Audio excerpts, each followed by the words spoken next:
guys, welcome back to my channel. In today's video, I'm going to be talking about how to stop breastfeeding a toddler or stop extended breastfeeding.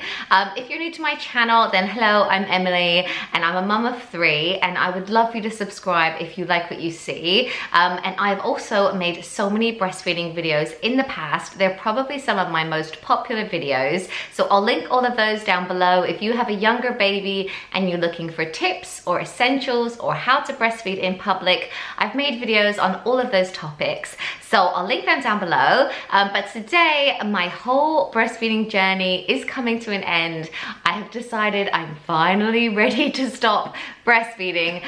It's something I've been thinking about for so long, but every time I go to stop, there is something that comes up, whether it be we're going on holiday, and actually breastfeeding is the quickest thing to calm my son down if there's any change in his life, or he'll get ill, he'll have a tummy bug or a cold.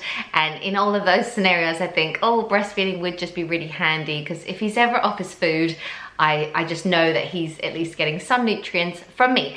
But he is now fine and well, and I finally feel ready. So the first thing I wanted to say is that there is no judgment whether you breastfeed or not on this channel. I just happened to have breastfed because it was the easiest thing for me, but I fully appreciate that it is not an easy thing to do. And you know, I've really done it for a long time. But like, if you bottle feed, like, who cares? Like, whatever you choose to do, there is no judgment on this channel. This is just my experience. The World Health Organization, they recommend, if you can, to breastfeed for up to 2 years, obviously alongside nutritious food.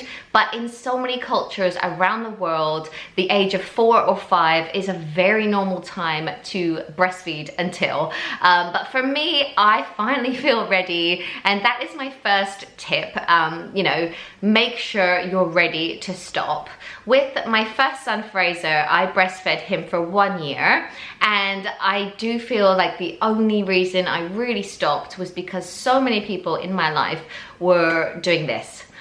When are you gonna stop? Oh, are you still breastfeeding? Oh, when are you gonna stop? Like, it just felt like so many people thought that it was getting a bit weird. And I think being a younger first-time mum, it kind of got to me, and I just thought, well, I need to stop then.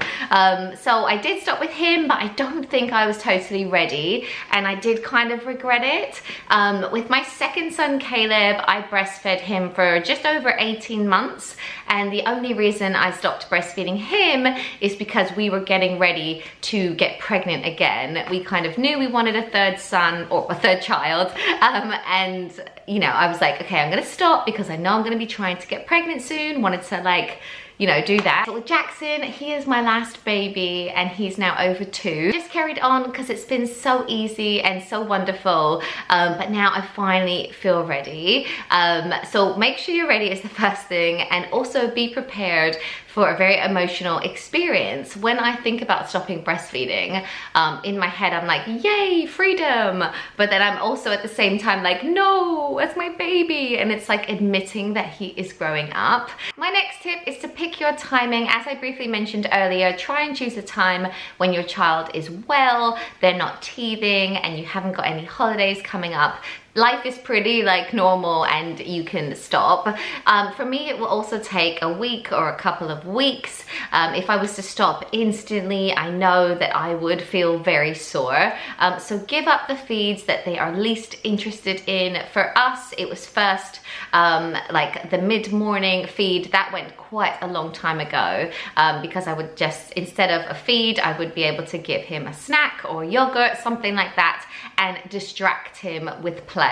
At that time of day, it was very easy to do that. The next feed that went was the afternoon feed. I used to feed him before his nap, and that would obviously comfort him. So to try and stop that, he would easily nod off if we were driving home, either in the car, or if I took him out in the buggy, I could walk him and then transfer him to his bed. So that cut out that feed. The morning feed was harder to cut for me more, because I used to love to get him up out of bed and then feed him in my bed for a bit before we went down for breakfast. But one tip that we did is to get dad involved. So if you have a partner, like they can go in, get them and take them straight downstairs and make them breakfast or play with them. That's a really good tip. Or if not, even if it's you just have to pick them up. And unfortunately, like the cuddles in the morning have gone for me in that way, but I know that they will come back once he's adjusted to not breastfeeding first thing. But yeah, just pick them up, take them straight downstairs, put on their favorite show. Distraction is a really good tip when you're stopping breastfeeding. Whichever feeds you decide to cut first, I would say a really big tip is to be consistent with it. Once you've decided that that's one that you're going to cut, make sure you consistently don't give it to them every single day, because if you were to take it away one day, then the next day you can't be bothered and you just let them have it, it will be harder on them to stop. So if you can, just start obviously when you're ready, and if you think, okay, I'm going to cut out the morning feed first, just do it, just consistently cut that out. So the night feed for me has definitely been the most difficult one to drop, and we are dropping it this week, so I'm in the process, but I have made videos in the past about how to go from the breast straight to the beaker in terms of milk, but the way I'm gonna drop it this week is I'm definitely gonna get my partner Matt involved so that he is going to put him to bed, so you know he doesn't associate breastfeeding with Matt, and he does put him to bed sometimes, so that should work.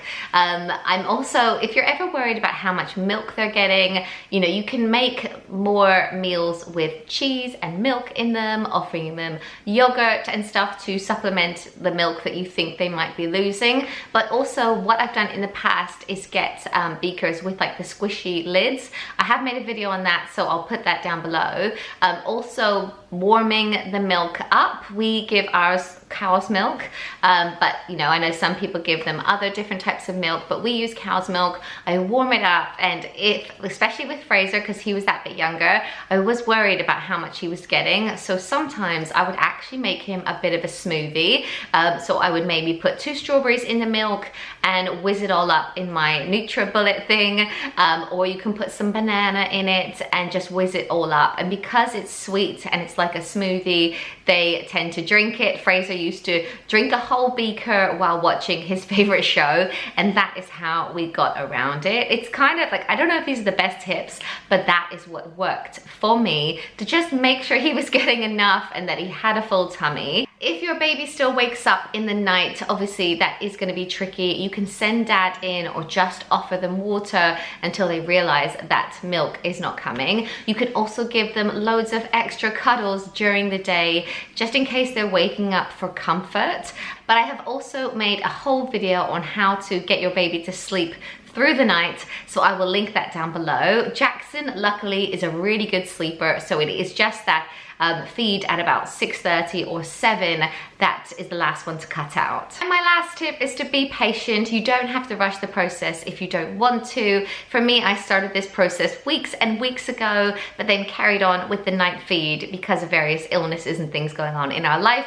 So you can make it as quick or as long as you want to. You can stop within a week, or you can carry it on for longer like I have. Another tactic that I've heard that really works for some people is the don't offer, don't refuse tactic. So if you don't offer it and you can distract your baby, they probably won't ask. But if they do ask, then you go ahead and let them until they're ready to stop. But for me, I do feel ready to stop. But yeah, obviously be prepared that it will be an emotional time on you. You feel sad and stuff like that. But once you do stop, I definitely feel like I've got my body back. And you know, it is also quite nice to stop and not be relied on so heavily. Yeah, so I think that's all the tips that I wanted to share with you. Ask me any other questions in the comments below and I will definitely answer it. And if you've made it this far to extended breastfeeding, then well done. You have done amazingly well. And I will see you in my next one. Bye.